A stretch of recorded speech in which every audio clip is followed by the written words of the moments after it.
Grab your pre-workout and turn up that volume. It is time for a new episode of the Powerlifter's Den with your host, Cam Smith. What's up, Powerlifter's Den family?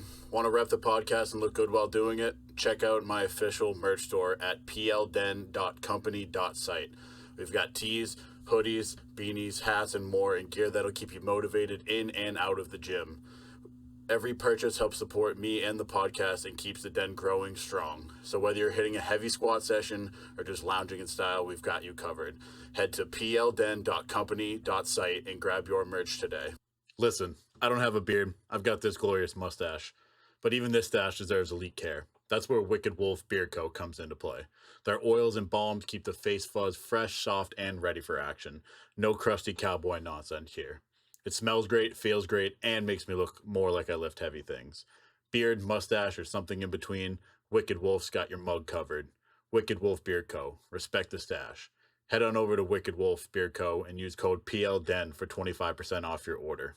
Shout out to my guy Bear over at Summit Performance Therapy, the only person I trust to scrape me, needle me, and massage me, and fix my squat at the same time. If your joints sound like microwave popcorn, or you've been limping since Tuesday's deadlifts, Bear's your guy. He knows lifters, he is a lifter, and he's got magic hands, dry needles, and a deep understanding of how to not let your body fall apart. Book a session and tell him the PL Den sent you. Summit Performance Therapy. Reach your summit. Powered by Bear. Literally. Hello, everybody. Welcome back to another episode of the Powerlifter's Den. I'm your host, Cam Smith, and today's going to be a pretty special episode. We got Shaun Kopplin back on to help assist with this episode with Crystal Tate. It's her first podcast. So, Crystal, why don't you introduce yourself? I am Crystal Tate, member of Wolfpack Barbell, owner of Crystal Clear Therapeutics and Relaxation in Hales Corner, Wisconsin. And then Shaun, just remind everybody who you are. Shaun Kopplin, part owner of Wolfpack Barbell Club, Cream City Clothing, and semi-powerlifter coach. Yeah, so I think to kind of get started, Crystal, I know that you mentioned that Shaun was kind of the one that got you into powerlifting. So maybe tell us about kind of the early days of how you met him and how you kind of started from there. Well, started when I was just working out at the gym, and I used to work out at a chain fitness place.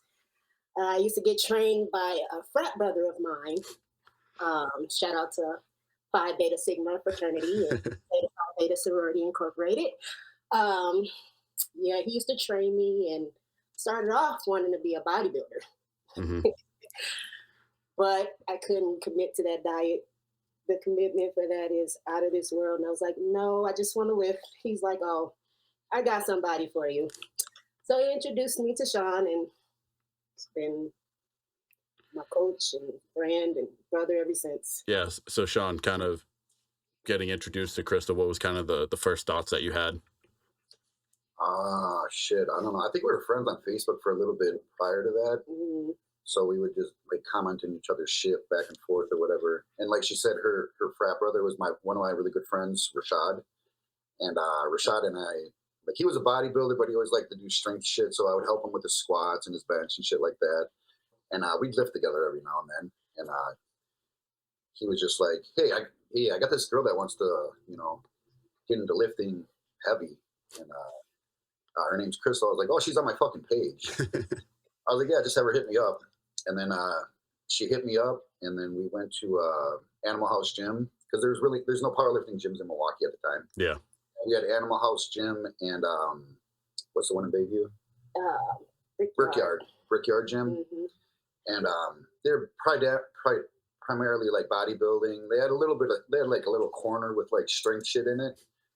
And so I brought her to Animal House and just kind of ran her through some fucking lifts, and I'm like, holy fuck, you're strong as shit.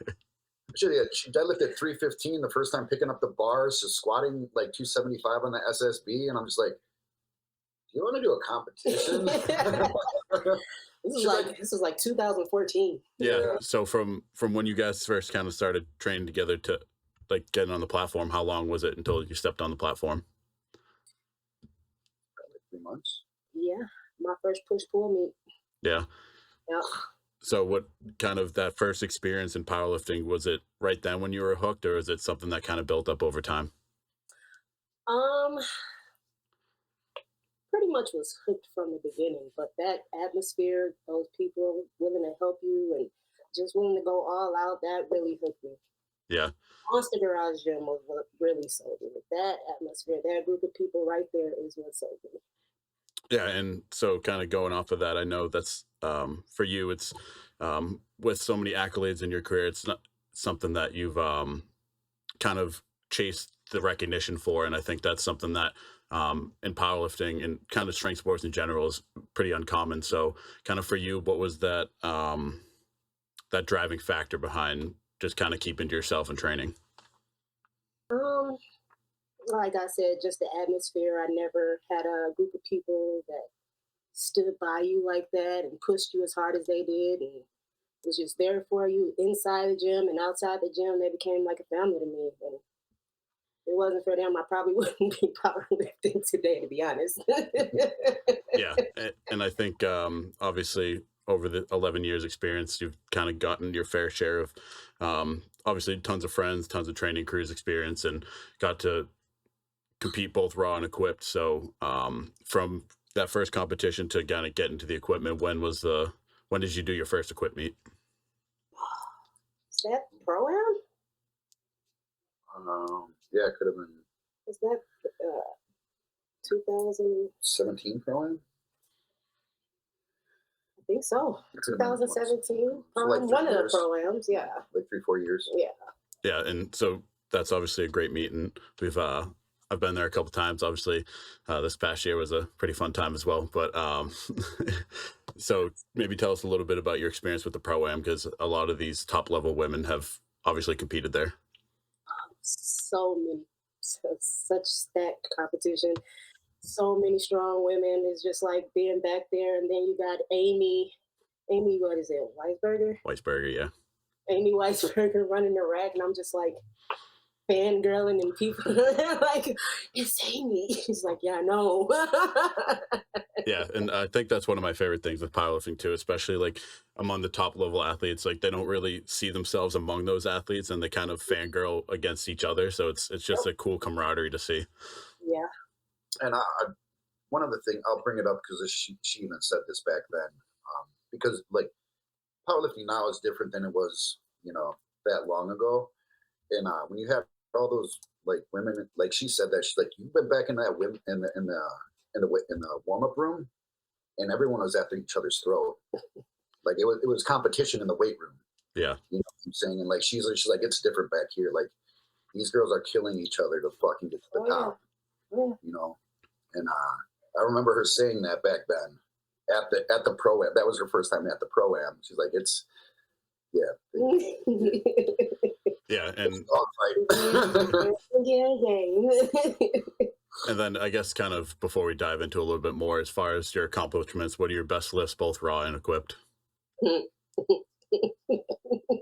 Listen, I never know my numbers. I never remember them because I do what I'm told. Yeah. I never even want the numbers on the platform. Whatever he puts on there, he must know I can lift it. So I go up there and lift it. But what am I? I think 666 deadlift, equipped 600 raw. She was the first woman to deadlift 600 raw. 700 wrapped. She was the first woman to squat 700 wrapped. 815 equipped. Bench, I think, is 463. 463, 462. I'm sorry. something like that. Equipped, and then a 300 raw bench. Yeah. So obviously the first woman to pull 600 raw is a pretty incredible feat, and you mentioned that's one of your favorite stories. So maybe tell us about that experience. That was on the Arnold stage. Yeah. Just being there, and had Janine Whitaker on the stage next to me, and who was all there? Leah there at the time. I think Leah was there at the time. Laura. Laura Phelps was there, and just being around all those strong women. And I had been chasing the 600 pool for forever. Yeah, and it's funny because that's a number that I was chasing for the first 4 years of my powerlifting career too. So just to be speaking with a woman who's been able to do that is just incredible. It's an incredible feat. And today there's probably maybe 3 or 4 women that have done it. Mm. So as far as kind of the difference between raw and equipped, obviously you've done both and had experience with both. And I think the equipped community is much stronger. That's just because of the reliance on others. But for you, your experience being with the team, whether it's training for a raw cycle or equipped cycle, have you noticed any kind of differences, or just is it overall the same type of vibe? With me, it was pretty much the same type of vibe, just less crap to carry. They treated me the same when I was raw as when I was equipped. They were still there for me, still had me on the same monolift, lifting with the guys and everything. Yeah. And then Shaun, for you, I guess kind of training with her over the years, what are some of the things that you've maybe learned from her, or some of the things that you've helped taught her that have improved her career? I don't think I've really taught her anything that could improve her career. She's taught me more than I could ever. I mean, yeah, I can tell her what to do and like tweak her form and shit like that. She maybe pick it up. Half the time she don't pick it up. She don't listen. But she taught me a lot, like what the human body can fucking do. Like watching her lift, especially in the gym, because she's done shit in the gym that like you wouldn't even fucking believe. Like she's pulled 600 pounds against fucking blues. Oh my God. Hook grip at that. Like shit like that. And I'm just like, and everyone just stands around like, what the fuck just happened? Like that's, most men can't fucking do that. You got 198-pound woman doing it. Like, so like, and from like, I'm sure you're gonna bring up her injuries and shit like that. So, and she's doing all this shit with like a fucked up body. Like she came into powerlifting kind of fucked up. You know what I'm saying? So like, the mentality that she had just walking up to the bar, that teaches you a lot. Like what the human body can actually do, and what your mind can push your body to do. Yeah. And so, Crystal, if you kind of had to put it into words, like the one thing that kind of like the no bullshit excuses, the just, I know my body's beat up, but I'm going to go out there and kill it. How would you kind of phrase that? It's not even about that. It's just not wanting to let my team down. So I have to fucking lift this. Yeah. So I think we can kind of get into the injuries a little bit. Obviously, you've had a full knee replacement. You have some rods and pins in your back. So maybe tell us about how that happened, and just kind of explain to us how that journey of recovery went. I tore my meniscus in middle school playing flag football. So had that scope done, and it just deteriorated over time. I played sports all through middle school, through high school, college level. What sports? I played softball and volleyball. Softball in college. But then I had to transfer, and they didn't have a team, so that was the end of that. Yeah. And then as far as the injuries go, kind of training with that, I guess maybe how long did it take for you to kind of be able to adapt or kind of figure out how your body moves in a different way? My body at the time didn't move the right way, but you just power through it and do the best you can. Wraps all the time, no matter how light the weight. I always have to wear wraps because my knees hurt so bad. Rods in my back pretty much stops me from having a good arch on the bench, so flat bench pretty much. So that pretty much didn't give me an advantage there. So just doing the best I can with what I got. Yeah. And so was the back injury powerlifting related, or is that something that you Oh, that was scoliosis. Okay. Had that surgery done in 2000. Yeah. So have you had any major setbacks during your powerlifting career, or is it kind of something that you just came into it with a beat up body?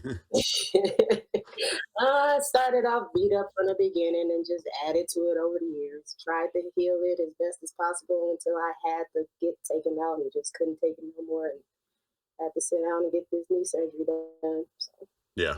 And then Shaun, kind of being able to see someone that has those no excuses, I'm sure it's pretty motivating for the team to be able to see someone that just goes out there and crushes it, but doesn't make any excuses on, oh, my body hurts, my back hurts, blah, blah, blah.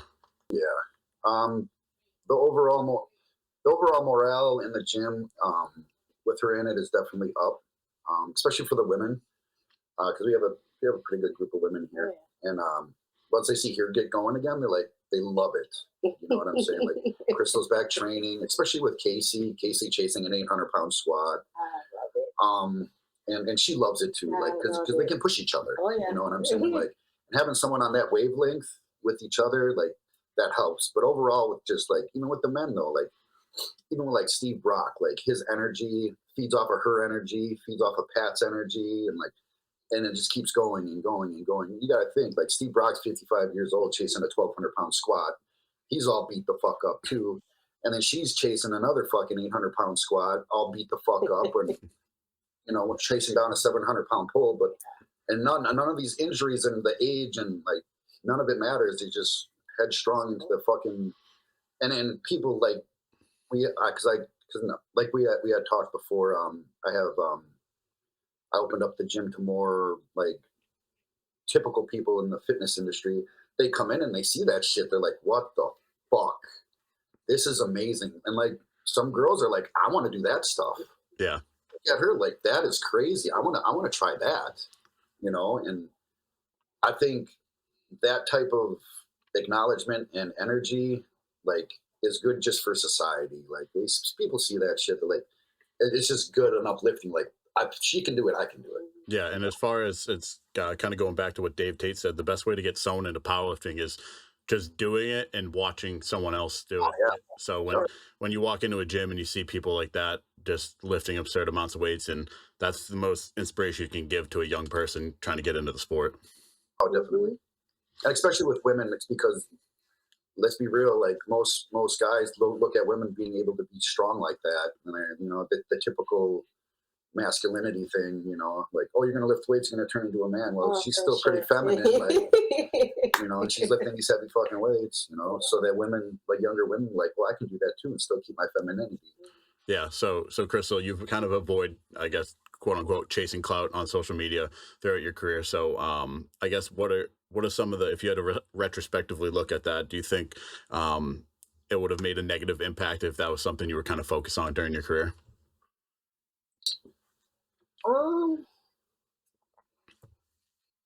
I don't know. I've just never been that person. I never want to be in the spotlight. I don't want to be the center of attention.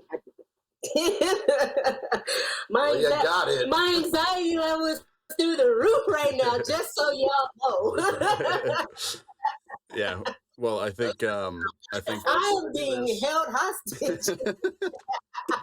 I mean, I think it's great to be able to have someone that has had so much experience and so much accolades, being able to kind of have this moment to share some of their experiences that people may not have been able to hear over the years, kind of like just some of the moments that you've had within your training crew, kind of being able to speak about coming back from some of your injuries and things like that. So I think it's important to maybe some of the younger listeners, or maybe even some of the older listeners that have been watching you for years, kind of being like, well, what's she all about? My friends know what I'm about. They know they can reach out to me, message me anytime. I'll talk to anybody, just not on that in your face type deal. Talk to me privately. I'm an angel, I promise. Yeah. So obviously your team is very important to you. So how does that lifting environment kind of fuel you? And maybe what are some of the things that in your crew, or maybe some of the crew members say to you that kind of get you fired up? They always say, when you get back in the gym, you don't got to compete. Just come and train. Come train whenever you can. Whenever your knees all healed up, you don't even worry about the platform. Just come and be in the gym with us. We miss you. And that really got me, wanting to get back into the gym, because I was thinking about hanging it up Brock was like, you got to give me one more together, and then we can both hang it up. I'm like, done. Yeah, and I think that's a good thing because obviously there's times in your career like when, like you said, you might be hurting or maybe you're just kind of losing the love for it. But if you just kind of keep that consistency and stay in the gym, maybe you'll just have that one day where like maybe I want to compete again instead of just kind of giving it up as a whole and just like you said, quote unquote, hanging it up. Yep. Yeah, once you get back in the gym, you start getting that itch, and it's just like, okay, where my briefs at? Exactly. And for me, yeah, and for me right now, I'm just kind of finishing up like a 7 week raw block, and I mean, probably since day 3, I've been missing my briefs, and I just got my briefs back with a new ply on it, and I just keep texting Skiba every day. I'm like, can we just go right back into the gear? I'm so sick of this shit. Yes.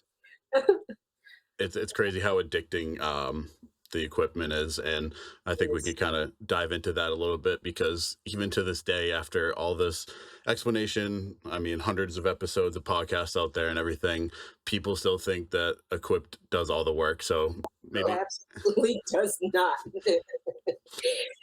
If it did all the work for me, I probably wouldn't bombed on my first ever televised powerlifting meeting. yeah. So for you, what were some of the biggest struggles in the gear? Because for me personally, it's the bench shirt. Red shirt. Yeah, that's my nemesis. I can't grasp it for some reason. But maybe now that my knee is fixed, I can start doing things the right way and learn the correct way to do things. Yeah. A big issue with her bench is the scoliosis surgery. She has a rod like this big, Yeah. like going straight through her back, and so she can't arch at all. Yeah. So it's like this is the all range of motion now is pretty fucking long. got. You know what I'm saying? So it's difficult, and she gets. I mean, she's put up a decent bench. You know, like she can throw around heavy weight when you go into a board, but she just can't arch and like engage the way we want to. You know, because it's just completely flat. Yeah, and as far as equip training go, I think it's important to incorporate the raw work. So, how do you guys incorporate raw work into your training? Want me to answer this for Yeah, you? you go ahead. Typically it's like a 3-week wave. After a meet, you're going to do like 3 weeks, and then going into the next phase of your, if you pick out a meet or whatever, then you're going to start it off with like 3 weeks of raw as well. And it's mostly dynamic stuff. And then during your 8 or 12 weeks leading into the meet, I'll throw in, you know, every like second or third week, you're going to do some sort of raw work, or you're going to do all your dynamic work will be raw.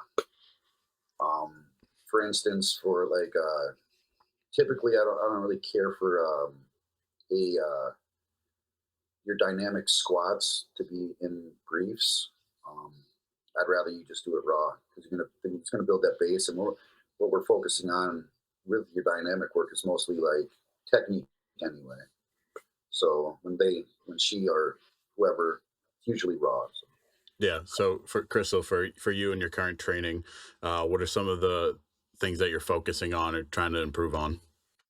Doing a lot of work, just trying to strengthen up the knee and get the proper form on the squats and proper form on deadlifts, start engaging muscles that never worked before because of the knee was so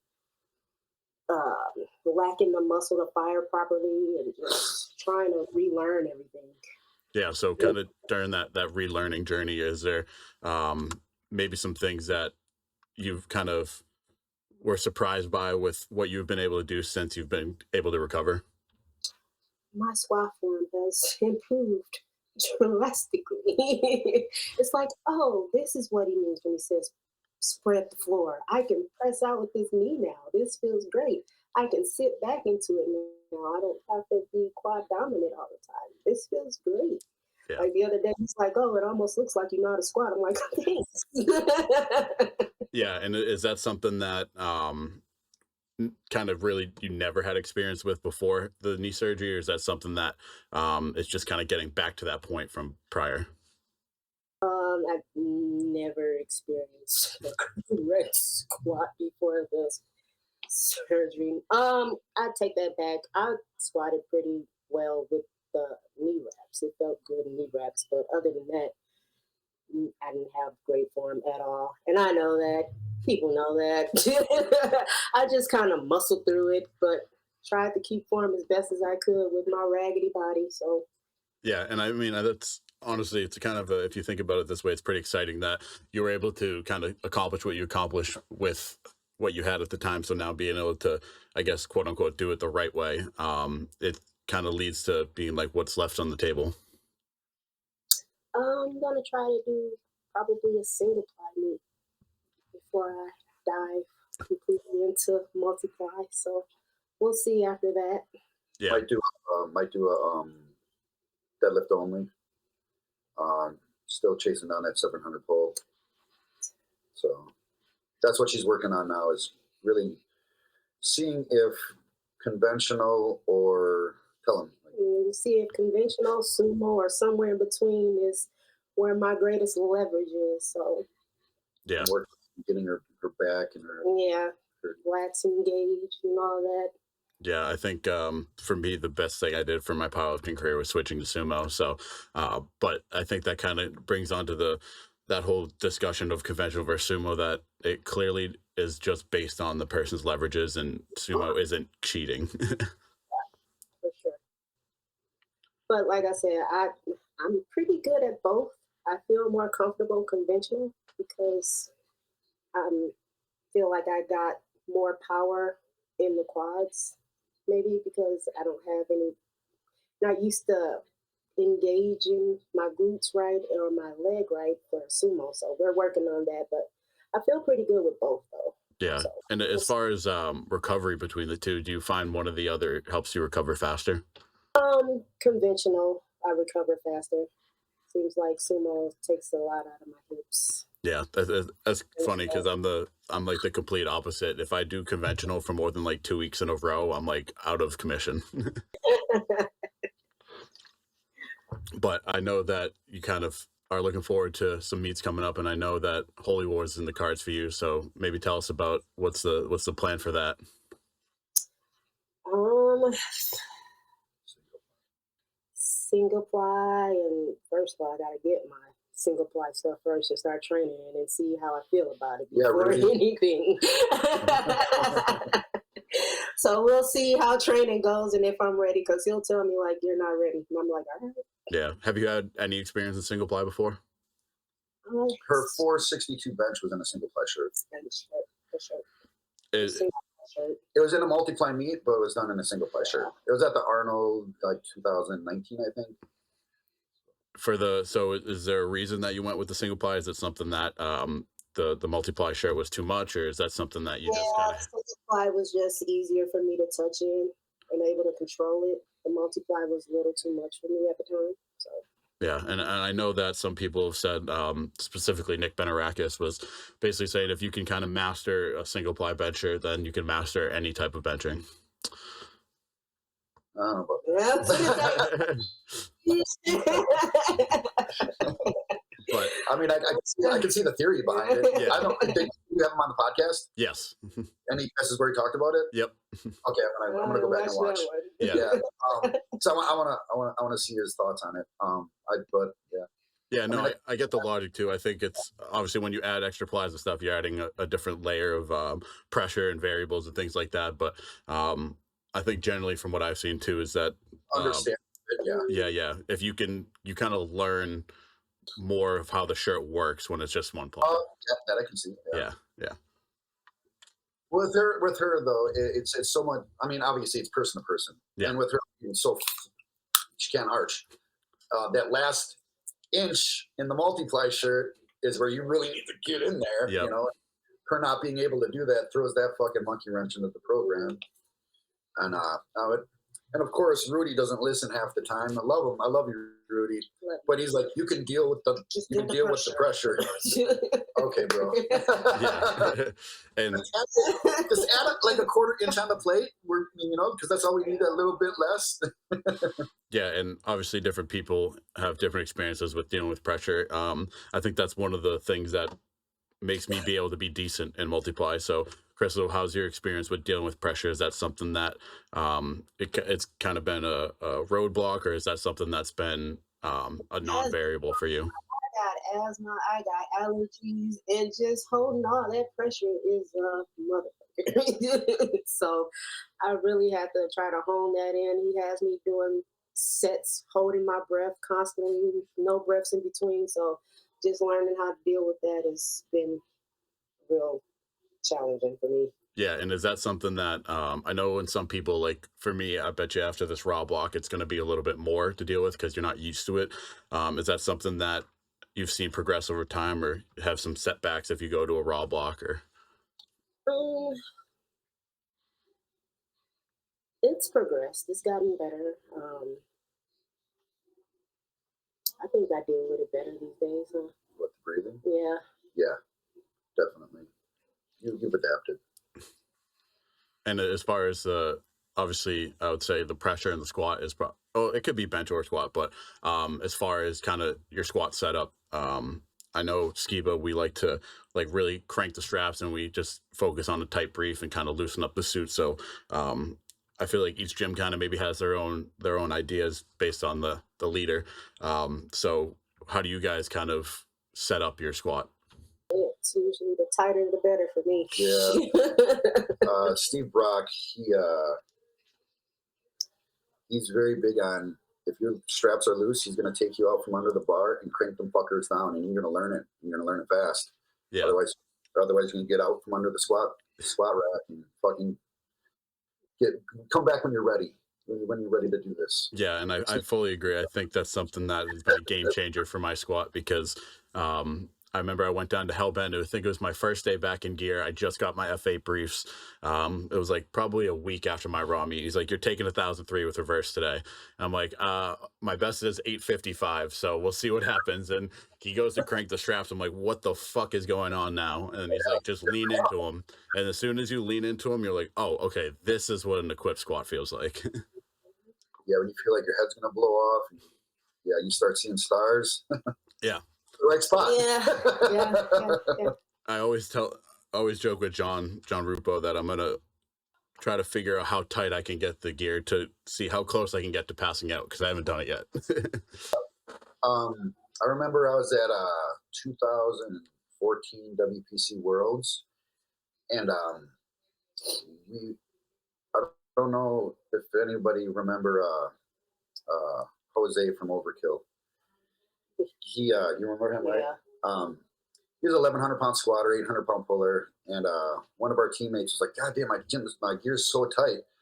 Jose looked over at him. He said, "If it's too fucking tight, maybe you shouldn't be here." He just walked off. And he was a 242er, squatting 11, pulling over 8, and he was an old school guy. And he just looked at him, like, shook his head and walked away. I'm like, holy fuck, yeah, I agree. Okay, that's where we're at. Yeah. So, Crystal, for you, obviously, there's been plenty of meets on your belt. If you had to pick maybe one of your favorite meets, what would you say? Would have to be 2018 WPO. I mean, no, 2018 program. That was probably by far my favorite. What made it your favorite meet? I had, what was it, like 3 of us from our gym there competing. Oh yeah. We had a lot of Sarah. We had a whole team of girls there competing, and that was awesome to have my whole team of girls there with me competing on the platform. That's awesome. Yeah, and so as far as kind of being able to go to meets and compete with some of your teams, how's that environment, I guess, maybe in the warm-up room, having your team members there versus kind of going to a meet by yourself? You just got each other to push you. It's just like being in the gym. It's just like being at home. You're under the bar, just like no other day. So that makes it special. Yeah, and Shaun, for you, maybe when you go to one of these meets and you have a bunch of your team members and you're kind of handling that, what are some of the I guess maybe strategies to kind of not want to shoot yourself. Yeah. I just get into go mode, and I just look at it as work. Like I'm not here to. I mean, like now when I usually go to a meet, it's like I handle 1 or 2 people, so I can hang out and have fun, drink. But when it was back then, it was just locked in. Where don't fucking talk to me unless you're gonna help me. Stay the fuck away from me, because I gotta make sure that they're good. You know. Yeah, and is there a reason that it kind of shifted from go mode to have fun? Like, what kind of was there a time when you're like, I'm sick of doing this many people at once? We're gonna only let 2 or 3 people compete now, or what? How'd that go? A little of that, and a little of just being not so overbearing too. Like it's okay to have fun at a meet instead of just being a complete fucking. And we got more people to help now. Yeah, we got a lot more people to help now. So like back then, it was a pretty tight knit group, but now we got probably 20 of us. Yeah. Like when we go to a meet, we go pretty deep. Yeah. Not as deep as like Skiba's and you guys, because you guys got so many people, which is fucking awesome. We were like that. But like, you know, and plus through the years, we built like a pretty good network with other gyms, like with you guys out there. Hobaka, fuck, I always butcher Anthony's name. Anthony down in Vegas, you know, like I was just at the Storm, and like I handled Anthony. I was there, you know, like shit like that. Like, and he'll help out, you know, and like it's nice to have that camaraderie with everybody within the community now, instead of like you go in there and like everyone's at each other's throat, you know, because we come from a raw background. Like there ain't no fucking help in the raw community. Yeah. Like when I was taking her to do these raw meets, like them bitches in the warm-up room, like I hope she fucking blows that knee out so I can take first place type shit, you know. Yeah, it's all that attitude. Like it's a different environment within. And in multiply, everyone's like, hey, you need help, you need this, you need that. Oh shit, okay, this is the environment we need. Yeah. So Crystal, when it comes to meet day, maybe what are some of the maybe traditions or some of the mindsets that you have kind of going into that meet? Always have breakfast with the team. The morning that is important. I don't really have any traditions or anything like that. I just go. I don't really know traditions. Yeah, just go and lift what's on the bar, right? Yeah, pretty much. You want a good story? Yeah. All right. The year that she is going to go for the 600-pound fucking deadlift at the Arnold, right? She's cutting weight to hit 198. She walks around about 220. So she got a 20-some pounds to fucking cut, right? This bitch comes to the meet with extensions down to her ass. I'm like, you know, you have to fucking cut weight, right? You just put like 5-6 pounds in your head. She's like, I'll be fine. I'm like, you better be fine, because I'm going to shave your head if you miss weight. I'm shaving your head. I believe them 100%. I believe them. I was like, I'm not playing with you. So did you make weight with the extensions in? Oh yeah, I made weight. I probably scared that extra couple pounds off her ass. Exactly. Walking around here, boy, damn. So I guess maybe for your upcoming meet, is that something? Are you planning to cut to 198 again? Or you think you'll go 220? I'm not cutting weight.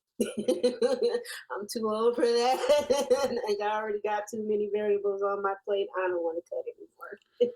Yeah, and I think my opinion on cutting weight kind of has stayed tried and true over my 4 or 5 years in the sport of, unless it's like a pro meet or there's money involved or a record on the line, I think cutting weight is just stupid. I agree 100%. And with the competition, obviously, during your career, they've kind of expanded the weight classes through the what was I forget what it was called. 198 plus and the project. Yeah, I can't think of the name of it. But project. I don't remember the name. The one that Leah was a part of, and she sent me the sweatshirt and everything. Something project. I can't remember the initiative name of it. Or something like that. Something like that. But anyways, kind of during that time period, what was your experience with kind of seeing how the level of competition changed? You mean me being in a competition, me at 198 and being in competition with April Mathis and Leah. It was like, oh, that's deep. Yeah, I was like, what, 205 going up against those girls. So that was rough. Yeah. So for you, Yeah. that was probably I mean, I would say in general it's a positive outcome, but I think for you or anyone in that kind of like in between area, it was definitely something where it's like, all right, cool. Now we have some more even keeled competition going on. Yeah, but I really didn't care where I fell. Just lift as much as I can. I don't care who I'm in the weight class with. Yeah. But as far as outside of lifting, I know you have a massage therapy business. Why don't you tell everybody about that? Yeah, went to school at Wisconsin School of Massage Therapy. Graduated last year. Had my license in September. Own my business inside of Polished and Pretty Nail Salon in Hales Corner. She also does I do massage massages here at the gym on the guys. So yeah, it's growing every week. And what kind of got you into that? What made you pursue that? Just once I kind of gradually move away from the competing world, I still want to be in my team's life and keep them healthy on the platform and travel with them and just keep them healthy on the platform. Yeah, and so Shaun, for with that, her being able to kind of keep you guys loose and ready to go, how much of an impact would you say it's had on the team? Oh, fucking great. I get a massage every week. It's working on me now. And well, not even that, like so like on our podcast I talked about how we expanded the gym. We got a guy, Gary, he's a professional fighter, so she works on him every week too. So it's just overall good, and his clients, she works on them. So just having her here at the gym, building her business, it helps build ours. It works together, it's just the whole team environment. We come up in the sport together, we come up in life together too. Yeah. So Crystal, for you, maybe what is the most common things you see working on people? Most men come in for like an hour massage because they're like, oh, she's a woman, she can't give deep pressure. I said, Yeah, okay. you clearly don't know who I am. And then they're like, oh, is it okay if we extend this session? I'm like, nope, got a client after you, you're gonna have to rebook. But then they're like, oh shit, this bitch has got some strong hands. So yeah, that's always nice to have, to be able to give that deep pressure to bigger guys who need it. So. Yeah, and is there any common? I'm assuming like tight shoulders and tight back is pretty common, but is there something that you see more often than not? Shoulders and probably neck issues. A lot of piriformis, hip issues. So tight piriformis. They're like, oh, what's that? I'm like, it's piriformis. Say hello. Yeah. And they're like, oh, you really know what you're doing. Yeah, I went to school. Yeah. So as a massage therapist, I always kind of like to know, not me personally, as for others, I like to kind of know, like if you were to go get body work, what are some of the things that you look for in other massage therapists to make sure you're making the right pick? Make sure they know the difference between Swedish and therapeutic and deep tissue massages. Make sure they know their muscles and what to work on and what give you techniques on how to stretch those muscles afterwards and all that. So. And what are some of the bigger goals for the business, or kind of what are you looking forward to either for the rest of this year or maybe over the next couple of years? Looking to just grow and be able to do this as a career full time instead of working 2 jobs. I work 3rd shift, so it's rough trying to balance it all, but I gotta do what I gotta do until I can make my dream come true. Yeah, exactly. Just got to stick to it. And so you mentioned that you work 3rd shift, and that's obviously not a fun shift. So for you, what is some of the things that have been able to help you kind of manage doing that as well as training? Just trying to get back to it, just trying to get back in my gear and train with my team and be thought of as part of the team again. I mean, I feel like not lifting weights, I've kind of shied away from the team, but being able to lift again with them in my gear just feels like I'm part of the team again. So just Yeah. that drive alone helps me get into the gym. So. I think also like because we moved the gym to Milwaukee, it's not in Racine anymore, and I come in every morning and lift. She'll leave work and come Right after here, work, so and I can help her yeah, too. that's nice. Yeah. And so kind of tell us about the team aspect there of like how you guys train, maybe the training schedule, or kind of how many people you guys have, if you guys have two different sessions, or just kind of run us through that. Most Wednesdays and Thursdays you have a bigger group in the afternoon. Yeah, 4:30 in the afternoon. Yeah, people are getting off of work. Yeah, so those are that day. But Sundays are our big day. Sundays is SWAT day.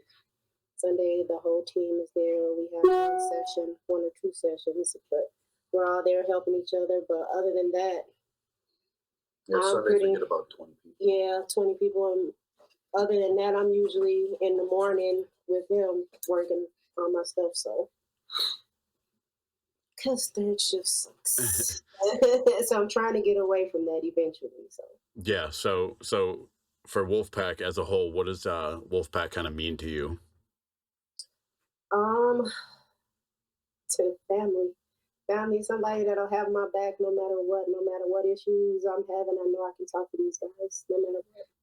Yeah, and I think that's what I love about powerlifting too. Is kind of your crew becomes more of your family than your friends. I don't know about you guys' experiences, but I've done plenty of things outside of powerlifting with my quote unquote crew members because they're some lifelong friends. I've gone to one of their weddings. We've gone on several trips. Like it's something that I think the raw community lacks in sort of that sort of camaraderie where you don't really make as many friends because you don't really rely on people as much.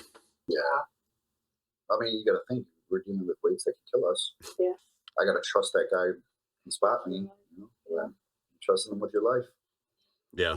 And then I guess moving forward with some powerlifting career goals, kind of maybe before you quote unquote hang it up, what are some of the maybe major milestones you'd like to hit? That 700-pound pool is what I'm really gunning for. So everything else can. I'd love to squat 8 again. We'll see. Bench, I would love to touch 500. So we'll see. Those are my goals. Yeah. And what do you think it's going to take to get that 700 pull? A lot of dedication and work. A lot of sleepless days. And Shaun, what are some of the things that you're gonna incorporate to kind of push her? Really can't push her too. Scream at her. We've gotten into some screaming matches before. Like I put down on the questionnaire, I was like the angry cracker. Yeah. That's how she has me in her phone. That's hilarious. I'm going through her phone one day looking to send myself a video. I'm like, where am I in here? She's like, right there. I'm like, are you fucking kidding me? So is she someone that kind of responds to that, I guess, aggressive style of like yelling at someone, or is it? Yes and no. I think there's a time and place for that, but literally you just like if Steve will just sneak up behind her and say all he has to say is like one sentence and that switch flips. Yeah. And Steve has that in him though. Like he's one of those special people that like you just like you don't even know what the fuck he said to her, but you can see her demeanor change. I remember one time he said, "Don't waste my fucking time." And I was like, I think that's one of the fun little quirks about having a crew too, is when you kind of learn how people react to things, you kind of know what to say to get them going. And I think that's something when you can learn to flip someone's switch, you get to see a side of someone that you didn't see. Yeah, that fucking killer comes out. Sometimes you need that too. Sometimes you can see them off into the off somewhere else, and you just got to reel it back in. Like, hey, it's time. But as far as like pushing her, like in the gym for like program wise or like something like that, we're going to do a lot of fucking accommodating resistance. Because the only time she ever loses her deadlift is close to lockout and the pressure buildup. The last time she went after 705, 2 years ago? Yeah. And she got it past her fucking knees and blacked out. And I'm like, well, you just got to deal with more pressure then. So I'm going to load you up with bands and you have to fucking deal with that pressure and hold it at the top too. So yeah. So Crystal, if you had to kind of rate on a scale of like 1 to 10, how good you are against AR, where would you put yourself at?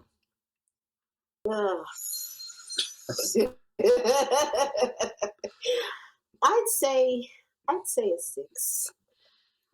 I'm pretty good. Yeah, and I think that kind of diving a little bit into the conjugate method, I think that's what's one of the fun parts about training with some people is there could be a certain variation where it's either so much AR or like basically none, to where you can beat someone that you wouldn't expect to beat, because some people are way better at AR. Like I'm not good at AR on squats. I'm really good at AR on deadlifts. And so I like having that added variable of competition.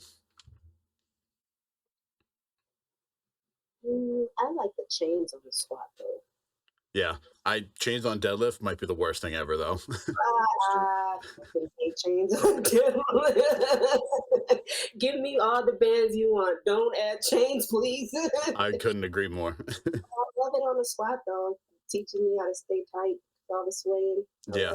Yeah, me and Connor Boyle a few weeks ago, we did bull bar versus, what did we do? We did 8 chains aside, and it was not fun. It was like squatting in sand.